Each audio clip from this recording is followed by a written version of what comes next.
তিন দফা দাবিতে তেলিয়ামুড়ায় সিপিআইএমের গণ অবস্থান কর্মসূচি। সরকারের জনবিরোধী নীতির বিরুদ্ধে তীব্র ক্ষোভ প্রকাশ। তিন দফা দাবির সমর্থনে বৃহস্পতিবার তেলিয়ামুড়ায় অনুষ্ঠিত হল সিপিআইএম মহকুমা কমিটির উদ্যোগে গণ অবস্থান কর্মসূচিতে অংশ নেন শতাধিক দলীয় কর্মী সমর্থক। এদিনের কর্মসূচিতে উপস্থিত ছিলেন প্রাক্তন মন্ত্রী অক্ষর দেববর্মা, রাজ্য নেতৃত্ব সুধন দাস, মনীন্দ্র দাস, বিভাগীয় সম্পাদক সুভাষ নাথ সহ অন্যান্য বাম নেতৃবৃন্দ।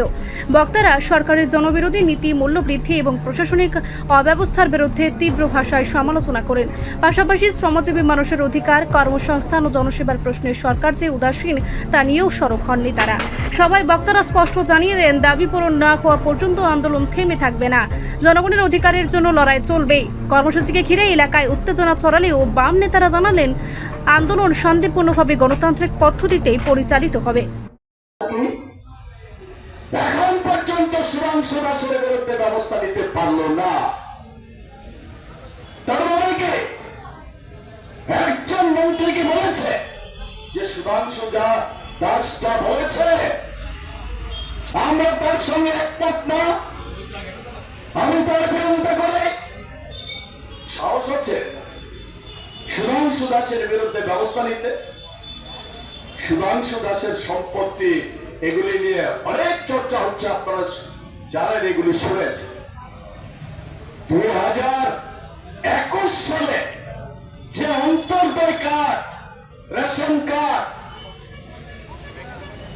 কারো পায় রেশন কার্ড, অত্যন্ত দারিদ্রতার মধ্যে যারা বসবাস করে, সেই পরিবারের সুধাংশু দাসের ভাই, ওনার মা হচ্ছে এই কার্ডের মালিক, রেশন কার্ডের।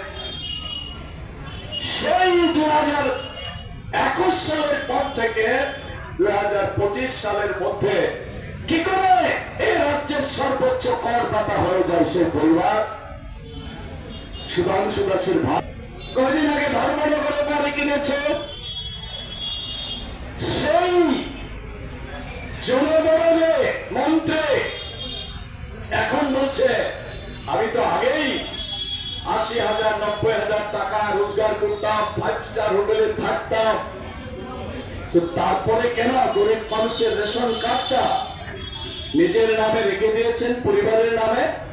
এত জনগণ, এত জনগণী, এই হচ্ছে সুধাংশু দাস। রিপোর্ট সংবাদ প্রতীক্ষা।